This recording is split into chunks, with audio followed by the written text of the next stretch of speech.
생각이 바뀌면 수익이 보인다. 역발상 투자의 문현진 멘토입니다. 오늘도 많은 종목들이 급등하고 있고 많은 종목들이 급락하고 있는데 이런 과정 속에서 상한가에 들어간 종목들 체크해보면 답이 나오겠죠. 도움이 되신다면 좋아요와 구독 그리고 알람 설정까지 반드시 부탁드리고요.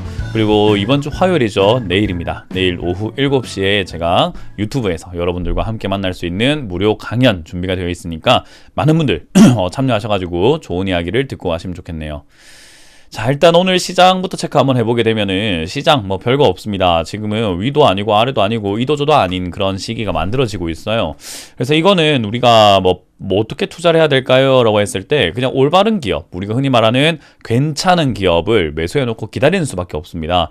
뭔가 새로운 매수를 한다든지 자꾸 종목을 잦은 교체를 한다든지 그런 거가 어울리는 시장은 아니에요. 그래서 올라갈 수 있을 만한 기업, 제가 말씀드리는 흔히 말하는 실적이 잘 나오고 주가가 올라가지 않은 그런 기업들 중에서 올라갈 가능성이 높은 기업들을 매수해놓고 그냥 기다려버리는 게 지금은 가장 현명한 선택이 될 수밖에 없다라고 보여집니다.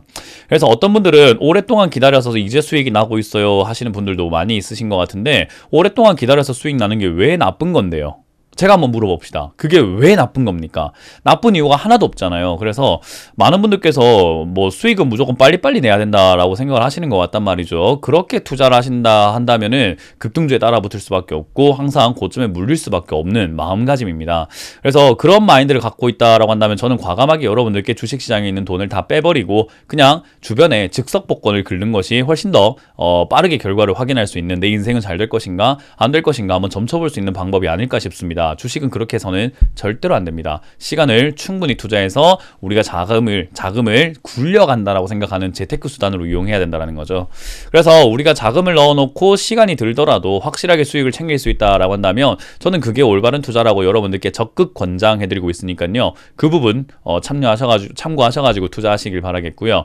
일단 지수 역시나 아직까지는 방향이 없기 때문에 따라다닐 필요는 없을 것 같고 이렇네 저렇네 하고 우리가 섣불리 좀 판단을 내릴 필요는 없을 것 같아요. 수급도 굉장히 꼬여있다 보니까 외국인들은 샀다 팔았다를 계속 반복을 하고 있어요. 그래서 수급이 올바른 방향으로 뭔가 일정한 방향성이 있는 것 같지는 않다. 그래서 샀다가 팔았다가 반복을 하고 있으니 아직까지는 좀 더 지켜보는 것이 맞지 않을까라고 보여집니다. 그래서 그 점 참고하시면 좋을 것 같네요.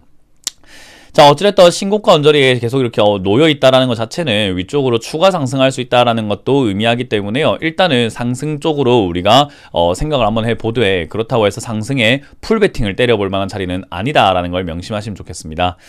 자, 일단 오늘은 어떤 기업들이 올라오는가를 살펴보면은 시장이 강한지 약한지 알 수가 있는데 약하네요. 그죠? 왜냐하면 스펙이 보입니다. 스펙 이런 것들이 굉장히 많이 보이고 있고 품절주로 엮여있던 기업들도 조금 보여지네요. 그래서 오늘은 떨어졌던 스펙들이 다시 한번 뛰어오르고 있는, 사람들이 또 자금이 그쪽으로 품절주라든지 스펙 관련주 이런 쪽으로 또 몰리는 테마주가 형성이 되어 있다라고 보시면 되겠습니다.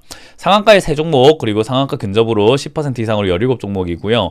하한가로는 지금 3종목이 들어가 있네요. 10% 이하로 동방 아그로. 와, 이건 차트가 좀 살벌합니다. 차트 보여드릴까요? 자, 보시면은 상한가로 이렇게 급등이 나오는 23%였네요. 23% 급등 나오고 바로 툭 떨어져가지고 혹시나 종가에 따라 붙었거나 추격 매수했던 사람들은 사자 말자 오늘 아침부터 10%의 손실을 보고 있는 곳이죠. 역시 주식은 수익을 내는 것보다 손실을 안 내는 게 더 중요한 것 같습니다. 동방아그로, DCM, 연희 BNT 이런 거 잡으셨던 분들은 지금 충격을 조금 받고 있지 않을까 생각이 듭니다.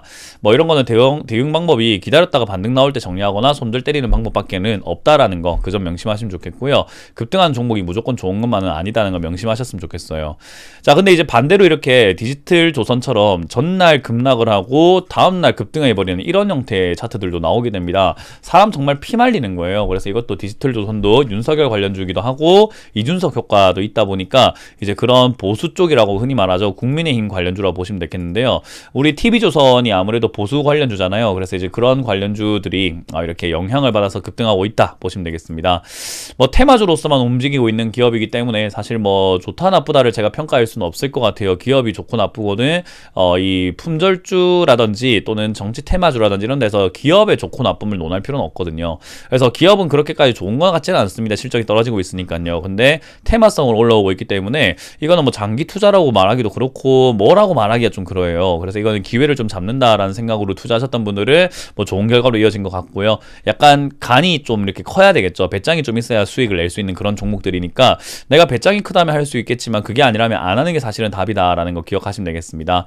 일단 힘은 생편이기 때문에 뭐 추가 상승의 가능성은 있기 때문에요. 분할 매도를 통해서 수익을 챙기는 것이 좋겠다 생각이 들고요. 그게 아니라면은 지금 이런 관련주보다는 이제 그로 인해서 파생될 수 있는 정치 테마주들 좀 떨어져 있는 종목으로 잡아 놓는다면 뭐 이렇게 말 한마디에 급등할 수 있는 게 정치 테마니까 약간은 소액으로서 좀 큰 효과를 한번 볼 수 있는 종목들이 되지 않을까 싶네요. 그래서 정치 테마는 조심스럽게 한다면은 뭐 독이 되지는 않는 뭐 득이 될 수도 있는 상황이 생길 수 있겠지만 좀 과하게 들어가거나 과감하게 너무 들어가서 투자 금액이 너무 크게 들어가거나 비중을 조절 잘 못하면은 오히려 독이 될 수 있다는 거, 그걸 명심하시면 좋겠습니다.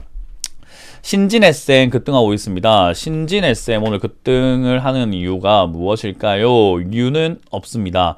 뭐 일단 과거에 급등을 했던 이유는 정세균 전 총리 관련주라고 보시면 될 것 같아요. 이 회사가 전북 진안에 본사가 위치하거든요. 그 본사가 있는 곳이 정세균 총리 고향 부근이라네요. 그래서 이제 급등을 해보는 모습입니다.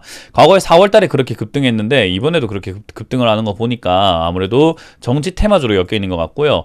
이런 기업들이 왜 그럼 정세균 관련주가 다른 게 더 유명한 게 많은데 왜 이쪽이 올라오나요? 했을 때 주식수가 많지 않습니다. 890만 주 중에서 50% 이상이 묶여 있다 보니까 주식수가 유통되고 있는 게 적다 보니 조그마한 매수세에도 급등을 할 수 있는 그런 힘이 있는 거죠. 그래서 이런 정치 테마주들을 급등시키고 있다는 거, 그것도 품절주로 급등시킨다는 것 자체가 저는 시장이 안전하지 않다라고 생각하니까 그 점 참고하시고, 들고 계셨던 분들은 오히려 뜻하지 않은 수익을 좀 얻게 된 거잖아요. 아우 축하드리고요. 기분 좋게 수익을 챙겨내시는 걸 추천드려 보도록 합니다. 그리고 유진 스펙 4호입니다. 이거를 매수하셨던 분들은 참 암담했을 것 같은데 반등이 나와주고 있습니다. 이 반등 어디까지 이어질지는 아무도 알 수가 없기 때문에요. 보통 상승한 것의 절반 정도까지 간다라고만 보고 4,000원대 그냥 매도한다라고 보시면서 그 전에도 매도할 수 있다면은 매도하셔가지고 앞으로 이런 투자를 안 하시는 게 좋을 것 같아요.